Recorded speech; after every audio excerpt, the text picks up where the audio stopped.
in Africa without living in Africa, without giving up the career, income, family life, or opportunities you have built abroad.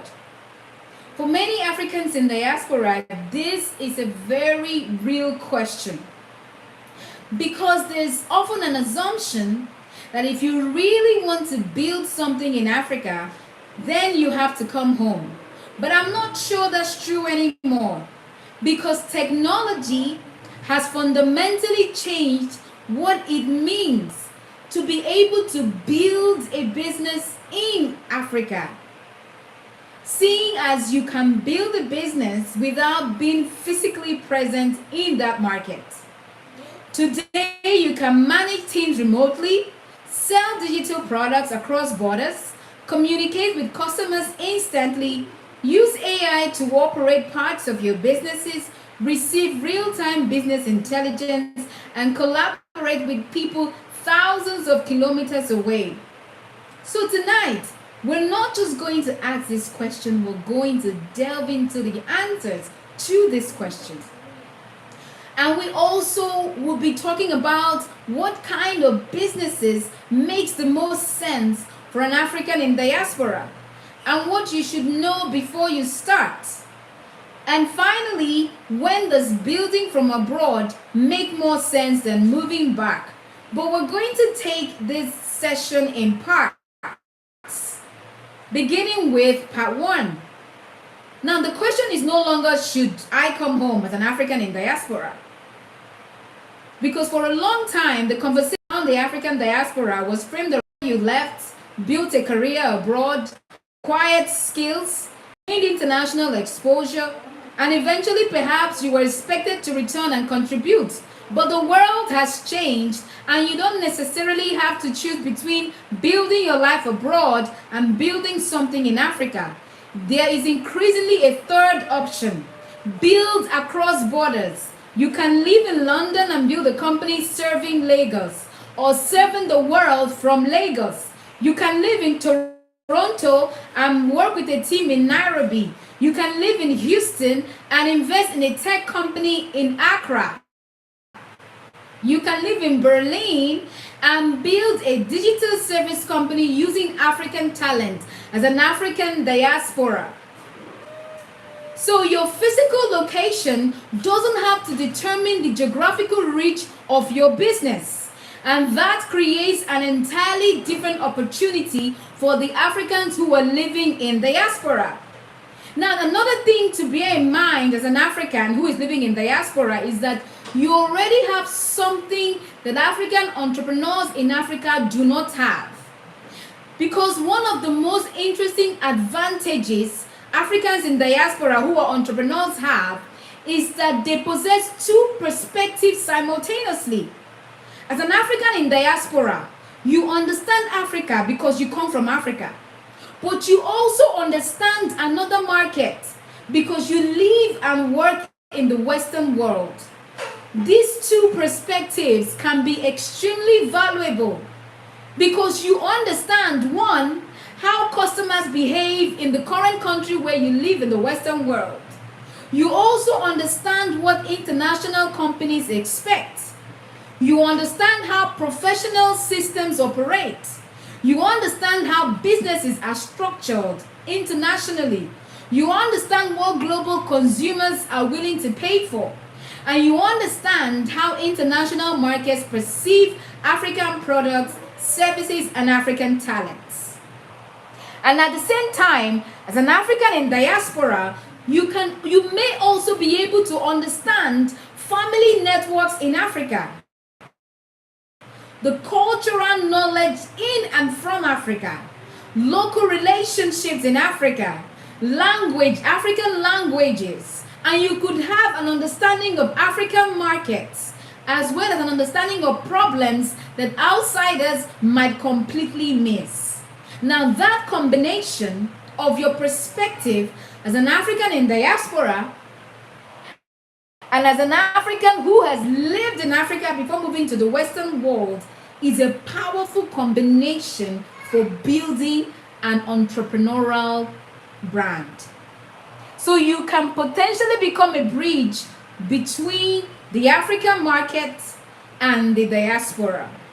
And bridges are often valuable because they connect things that otherwise struggle to connect.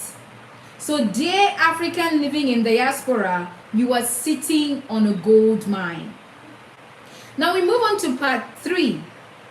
But let's be honest, building from abroad as an African in diaspora is not easy. So let's not romanticize, the realities of building from abroad when you are not living in Africa. So, because being Africa doesn't automatically mean you understand today's African economics. It doesn't mean that you understand the African digital talent, or that you understand the what it takes to build a business in Africa, especially a business that can thrive. And living abroad as an African in diaspora doesn't automatically make you someone who has the potential to be a global entrepreneur. So these are serious challenges. So you may understand local purchasing power of the African people of Africa, but you may underestimate the competition because there are also other people who live in diaspora who also want to build from Africa. So you may assume that a business model that works in London will work exactly the same way in Lagos, but it probably won't. So you may also struggle with finding trustworthy local partners in Africa. You could struggle with managing people remotely who will work with you or for you from Africa. You could struggle with understanding the regulations of building businesses in Africa while living in diaspora. You could struggle with collecting payments if you're running your business from Africa. You could struggle with the logistics of running a business from Africa, especially if you're running a business from Africa that caters to Western clients. You could also struggle with customer service, taxation, intellectual property laws, and maintaining operational accountability. So the question is not simply, can you as an African in diaspora build from abroad? The better question is this: can you realistically build from abroad? And what must you have on ground in Africa to build a thriving business from Africa while you're living abroad?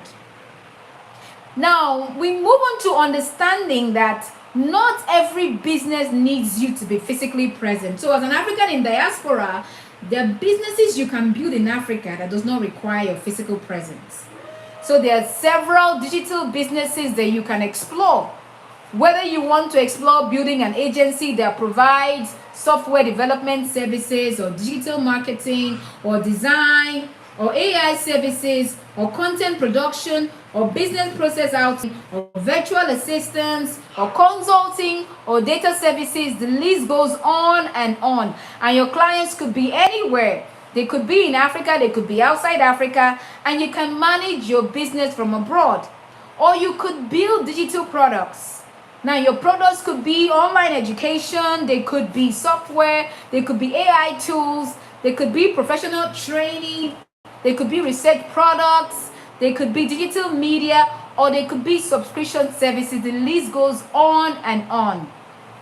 But the key thing here is that physical presence doesn't necessarily become a requirement for you if you're an African in diaspora who wants to build a thriving business in Africa. Now, another thing to note is that global businesses can be powered by African talent. And this is one of the most interesting business models. Now imagine that you are an African in diaspora and you're living in maybe Canada or America or Australia or somewhere in Europe, right? And you identify a business opportunity where you live. Now, instead of building the entire operation yourself, you can build a team, maybe from Nigeria or Ghana or Togo or Kenya or Uganda, and that team becomes where you draw your talent pool from for building and scaling your business. And then you bring international clients to patronize your business that you're building with your team from Africa. Now your African team delivers the work, and on the other hand, you also create employment for Africans in Africa, and you end up building a profitable business that is serving a global market, and that is not charity, that is an actual business that can be mutually beneficial both to you, the business owner, and to the African talents who are working with you.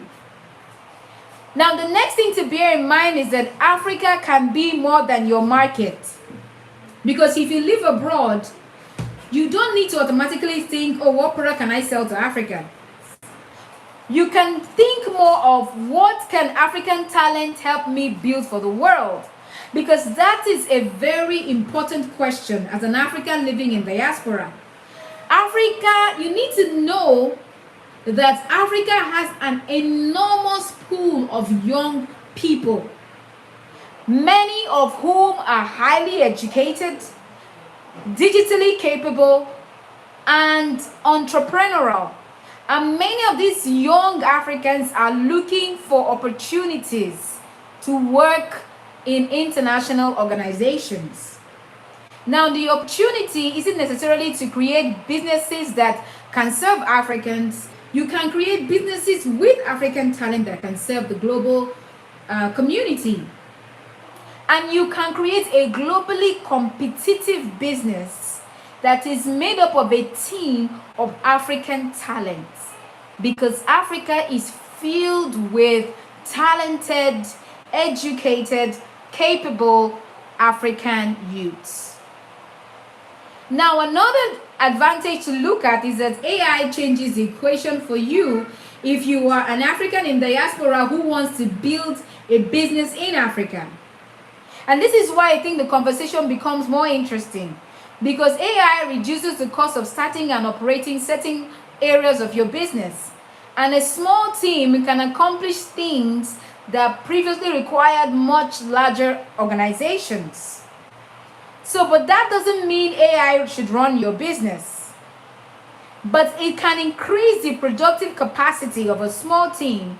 And for a diaspora entrepreneur building across borders, that matters. So you may not need a massive organization. What you need is the right people, the right systems, the right technology, and the biggest market. My name is Ganeseret Adeze Ajoka. This is Next Gen Talk, and see you in the next episode. Cheers.